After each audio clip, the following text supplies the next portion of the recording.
giuluhan siya in Psalms part 2. Sa miyagi, Psalms part 1.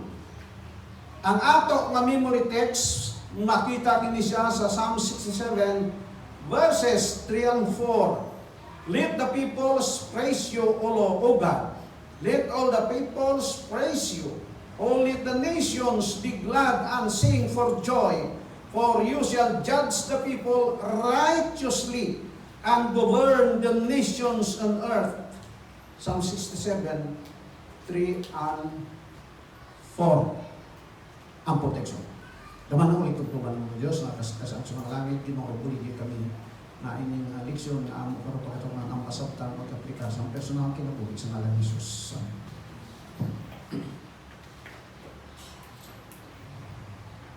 Kung maghuna-huna kita makigsuonan, may tungod sa katapusan ng mga panahon, kung may tungod sa mananap, kana siya makita nato sa Revelation. Pero hinumdumi makigsuonan, nga dili kita kasabot sa Revelation sa insaktong pagsabot, not until nga kita mo balik dito sa Old Testament, labi na dito sa libro Salmo, kay magtudlo man na siya, kabalo ka mo ang Biblia, na nangutangan na ako ba? Saan na natong Biblia nga? Kadugay naman na nasulat ba? Kung tinuod na, kaya ang Biblia, na insakto na siya gikan sa Old nagto sa Revelation, 1,500 years. Ang mga writers niya na, wala baya sila magkita. Timanin nyo na, wala sila magkita. Ang pinakaunang writer, gikan sa libro sa Pentateuch, from Genesis down to Deuteronomy, sino ganing soon? Kinsay writer ana? Si Moses. Ang katapusan dito si Juan. Si Juan igo ra nagsulat. Si Juan dili ingnon nga siya ang revelator, kundi gi-reveal ang Juan, pinaagi kang Isos, o si Juan nagsubilon ka nato. Mao na siya nga ang Biblia, ang author man gud ana, usara ang Ginoo, kay si Moses Juan nagkita walay. Sila ni Jeremias, si Isaiah, so ubang pa ng mga ang anggap nila ni ana, lagyo na siya, 1,000 lalim ni 1,500 years. Unya compile ang tanan, kung dili ang Ginoo mo ay naghikot ni anak mga autor. Usa dinhi sa ato nga leksyon, makita nato sa Revelation kung unsay mga panghitabo sa ulihing mga adlaw. Mao gani kita mga Adventista del Sétimo Día, di ta malisang kung unsa man ugaling ang panghitabo nga matabo sa kalibutan ni Igsoon, kung nasayod ta pag-ayo. Pero saan nato sayod pag-ayo kung wala gani ta nagatuon sa pulong sa Dios.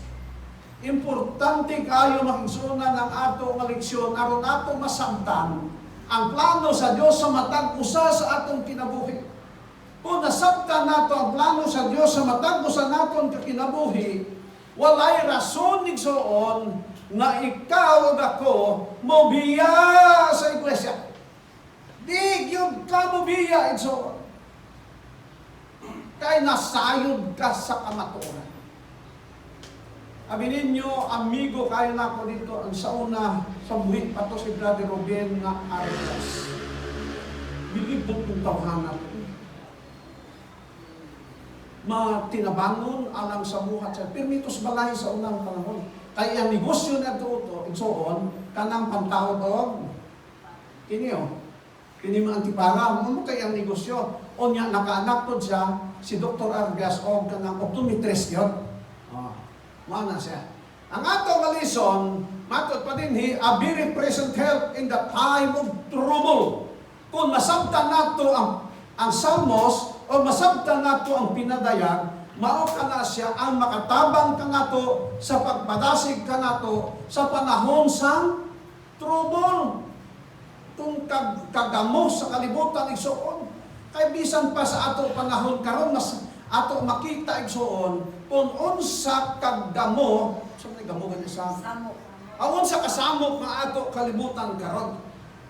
Na kasubaybay kamo igsoon nga ang nagkaguliyang ang kalibutan sa pagpresidente na ni Donald Trump tungod sa unsa kanina kabalo ko mao tariff taripa pa sa mga negosyo gipatasaan ni Trump igsoon ilagan to sa China kay daghan kay kabalo kamo sa mga insect igsoon bisag asa ni ana mga negosyante gyud na sila unya gipatasaan ni Trump ang tariff ni ana hangtod bisan sa ato diri sa Pilipinas maura gihapon unya nagkagubot pod tungod kay bisag asa kang dapit sa kalibutan magsigig away ang Russia hinuon sige puggupan sa Ukraine unya ang Syria ang sa Sudan ang sa asa patong malapit sige kung tanaw pastilan kung mao na ning kalibutan nato gipuy-an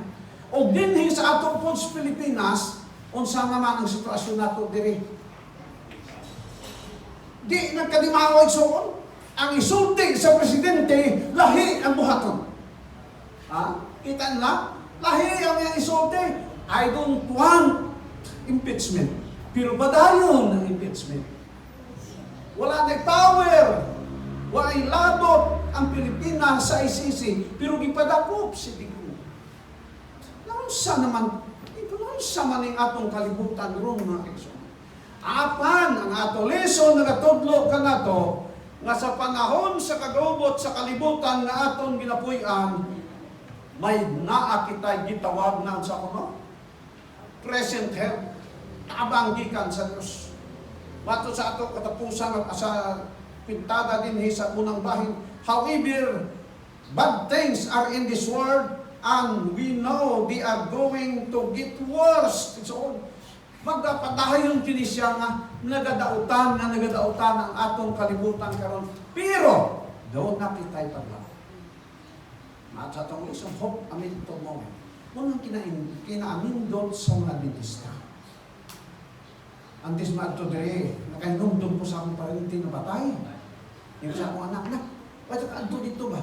Anak adto mi dito, igsoon. Paadto na mo dito, kay maadto tang mati, di mataba, si malubog na na.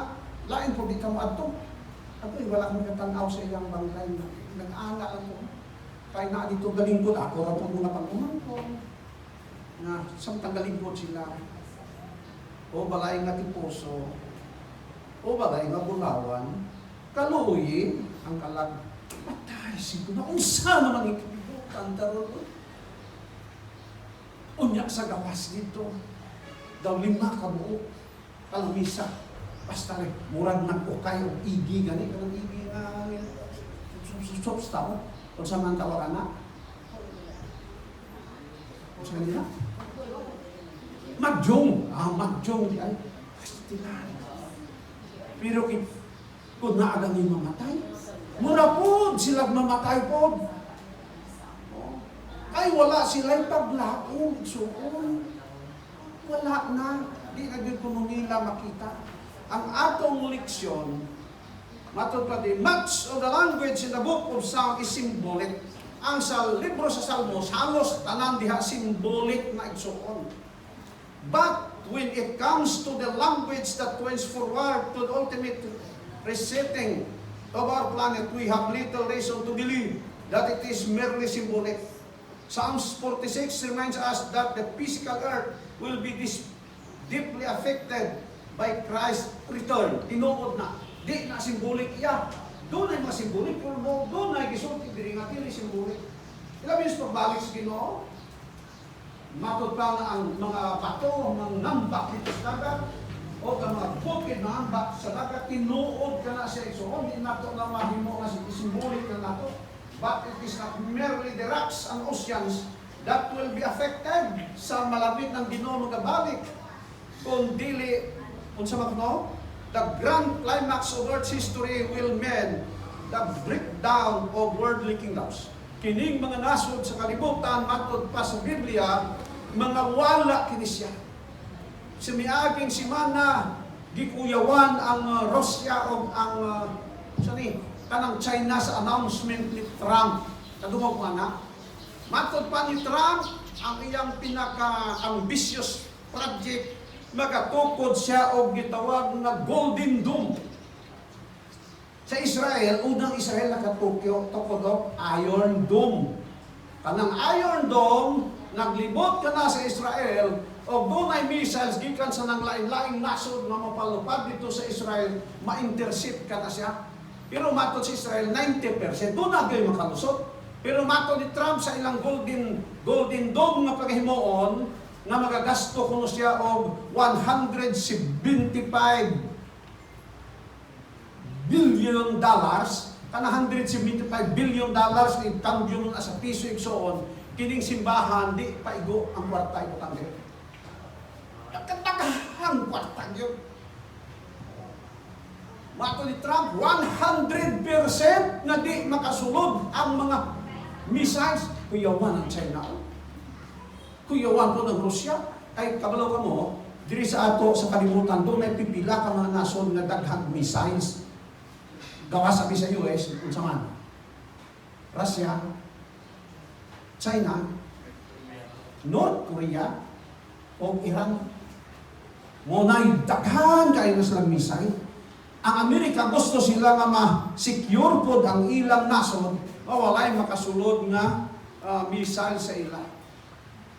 Pero sugtian ta kamo igsoon, pag-abot sa panahon, kining tanan nga mga nason in connection dito sa gisulti sa Ginoo kang Daniel sa damgo ni Daniel, na unsa kuno to? Pagtupa sa bakong bato dito sa lapa-lapa igsoon, nahimo sila mga unsa, murag mga labhang bitaw, wa gyoy nabilin. Muna igsoon, kung pananglitan kita karon, nagkinabuhi usahay, kay ito, nga naman na, problema ta, eh. Di ba? Paano ganyan ato yan? Ano, problema ta? Igsoon tungkol kay, ang Diyos na sayod ba yan? Nga kung padaghaman sa porta, basi na, di natamanin ba igsoon? Delikado na. Na ato din sa una, nakadungog kong istorya, diri gihapon, Davao Oriental, na naghangyo sa Ginoo, ang po sa Ginoo, tangi kong makapalit lang kong jeep. Kadas ba ito simpan ako? Uy, itong pagmahal bitaw, ang panahon na nasunog ang mga kape dito sa Brazil, kaya ang Brazil, #1 coffee supplier sa bilog kalibutan, tibuok kalibutan. Ang kape niya ito, grabe ka, mahal. Nakapalit yun ang cash na jeep. Pero sa pagpalit sa cash na jeep, kada Sabado to simba, pero wala kasunod simba dito na sa energy. Mga atong so, at ang pahatangin daghang kwarta, sino kasi kung di natamanin baba. Pero bisan pa ni Ana, ang kinaanindot ng yun nato, isip mga Adventista, doon na tayo unsa, doon na tayo paglaon. Abinin nyo sa ako personally igsoon, ang pinaka-excited yun ko na adtuan simbahan yun. Murag dili ma-fulfill, dili magwa ng imong kinabuhi kung wala ka simbahan. Tanaw-tanaw na ako, mga kaisunan. Ini mga dato kayo, na hinumdumos, nakita yung pictures tagiya sa Chowking. Chowking bitaw. Di ba, may batang doon na tiguwang? Kanang tiguwang na unay tagiya, na milyonaryo sa igsoon, sang pag-edad niya 80. Usa ba siya ng milyonaryo? Pero igsoon, bisag di ka mag-milyonaryo. Kanang iyang 80 ng edad, milyonaryo siya. Pag abot 20 katuig, taha makatulong na sa Berbrand. Tingali makatulong, pero ma-enjoy niya, dili. Kagbisan pa ma-enjoy niya mo igsoon, kada siyang tanan niya imong naangkon, pero ang pangutana, pilalay imong idaron sa kalimutan, abing mo tanak ko niya.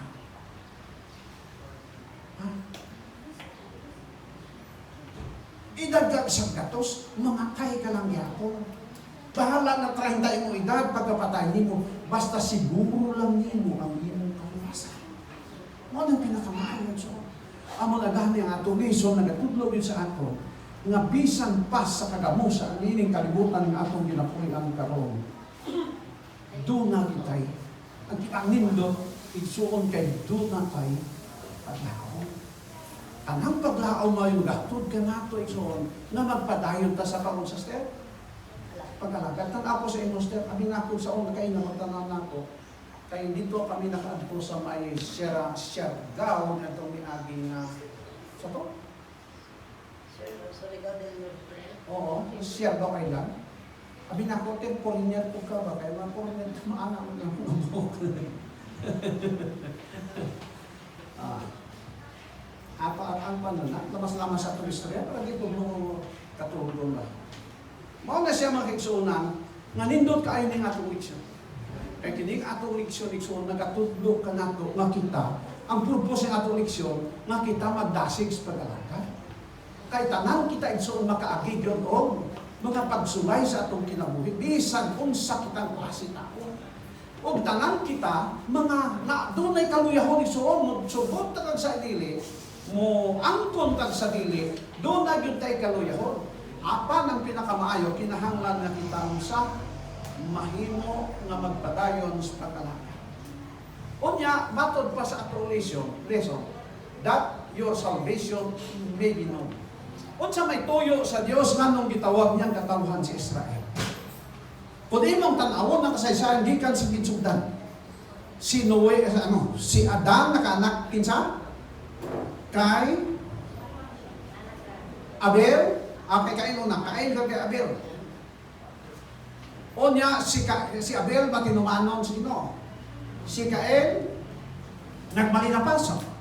Tungod sa kasina gipapatay si Abel. Wa nay nabili, wa nay matinumanon. Pero ang Ginoo nagbangon gihapon kay kinsa? Kang Seth. Seth ha? Gikan sa kaliwat ni Seth, dito naggikan ang tanan nga mga katawhan nga kalagad sa Ginoo. Paghuman sa anak, sa unok, nawala ng kaliwat ni Cain, wa na yung kaliwat. Ang nabilin kaliwat igsoon kay Seth, kita kay Seth kita tanan. O niya kay si Noe raman, kaliwat na ito ni Seth, sa ito pa kaliwat itang Noe. Pero sa kaliwat ni Noe igsoon, usara ang nagpadayon sa pag-alagad matinuman ng kaliwat ni Seth. Gikan dito, nagdugay, halos ang katawhan sa kalibutan nag-alagad na sa laing mga Diyos.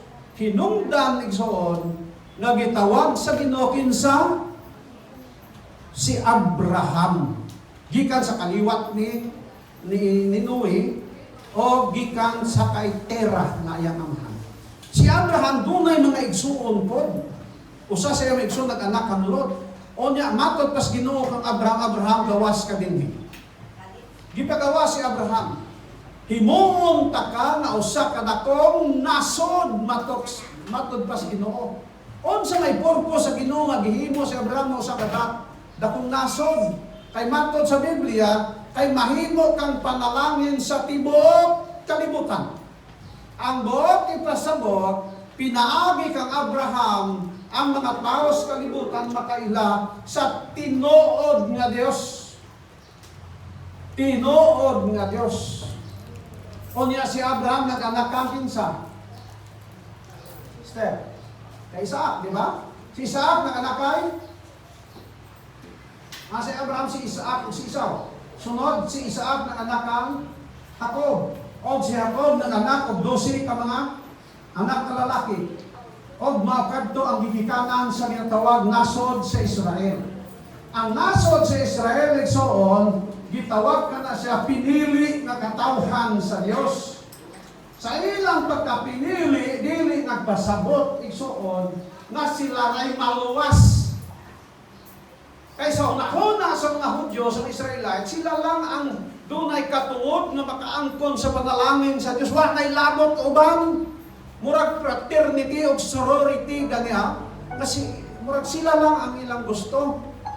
Pero sa may purpose sa Dios nganong gitawag ang mga Israelites. Aron sa kanunsa sa pagpadayag sa kamatuoran ngadto sa katawhan sa tibuok kalibutan. Kay hunahuna ba ninyo igsoon nga kanang mga tao sa gawas di na wala ang Ginoo nagpangga nila? Gipangga na sila sa Dios. Bisag unsang relihiyon sa kalibutan igsoon ang Dios nagbangga ni ana. Hinungdan nga human sa katawan sa Israel. Kay sila wala maka-fulfill sa misyon nga gihatag sa ilas Ginoo, ang Dios nagtukod og iglesia. Mateo Kapitulo 16 ang Ginoo kang Pedro. Nini iglesia tukuro, nini bato tukuron ka ang iglesia. O walay makalandas kaniya bisag pagkamatayon. Tungod ni ana igsoon ang Christian Church na mugna. Pagbugna sa Christian Church, dili po nagpasabot nga exclusive lang kana sa dili. Ang purpose nga kita gitawag karon kay nakita man nga ang katapusan nga simbahan nga gitigan o kung gihatagan sa Ginoong tahas unsa man igsoon abi kamo diha. Unsa mang simbahan gihatagan sa Dios sa katapusang tahas sa kalibutan. Be sa akin sa katubag diha. Ha? Unsa man nga simbahan? Ha? At sa to? Seventh-day Adventist. Kita ang gitahasan sa Dios sa pagpahibalo sa kamaturan sa tibuok kalibutan sumala sa pinadayag 14. 6 ngadto sa 7. Kay kita lang ang nagatudlo sa kamatuoran. Daghan nga mga magwawali ang uban gani nagapayong igsoon. Kita mo na kapayong ha? O niya ang uban naka-itom o naka-long sleeve puti, naka-necktie itom. Sa'yo mo anak, pinsan na sila. Oh, you see? Ang uban, ingon gani nga, I am the anointed Son of God. Kaya awa, no? Pero dili mao. Only the Seventh-day Adventist Church. Kahit kung sa mga atong minsa igsoon, sumala sa pinadayag, kahadlokin ninyo ang Dios og simbahasya nga nagtuga sa langit ug sa yuta. Unsa may ang buot ipasabot sa pagkahadlok sa Dios kay? Ang pagkahadlok sa Dios mao'y pagtuman siya nga sugo. Yakin sa mang simbahan nagtudlo sa pagtuman sugo sa Dios wala. Only Seventh-day Adventist Church. Unya ang sabi sulti niya og simbahasya nga nagbuhat sa langit ug yuta. Ang pagsimbas Ginoo igsoon nagpasabot ka na siya nga kita magaila sa Ginoo nga maoy magbubuhat sa kalibutan. Exodus 20 igsoon mabasa nimo 8 ngadto sa 11 makita nimo dito nga ang pagsimba sa Dios nagpasabot nga kita mag-acknowledge nga ang Dios maoy magbubuhat. Kay magbubuhat man ang Ginoo, unsa may buti pasabot niya, bantayan ta unsa adlaw nga igpapahulay igsoon mo na mga igsunan. Mao kana nga sugo nga ginalapas sa tao. Kay ang tao karon unsa may ilang ginabantayan? Domingo. Unya na bay Domingo sa Biblia? Wala. Ang itudlo sa Biblia igsoon si Kristo Sabado. Mao na masabtang yun nato nga we are the only church commissioned by God to preach the gospel. Amen. Unya, mubiya mo? Mubiya tas pag-alaga? Kung kita mao'y nagadala sa mensahe, pero igsoon sultihan ta mo. Kung wala ka sa mubiya ka. Si San Pedro nagsulti ka na to. Kamo, sa kuno, pinili ang nakatauhan sa Diyos. Aron nga mapakita ninyo ang inyong kapawa ngadto sa mga tao. We are the chosen people of God. Pero dili nagpasabot, hilom-hilom rata. Dili. We are chosen by God. Aron nga kita mag-aunsa, magawali ngadto sa katawhan. Bisag di ta ka maaw mo walig, so bisag mag-imbitar na ta, ato ta dito, tambong ta. Ano lang ba? Kung dili ka na-igsoon ka lang, ayuhan lang nimo imong silingan. Mo na atong misyon sa kalibutan maka-igsunan. Mo ka na ang gusto sa Ginoo sa matag usa ka nato. O ka na ato masabtang pinaagi sa atong pagtuon sa Salmos o sa Revelation.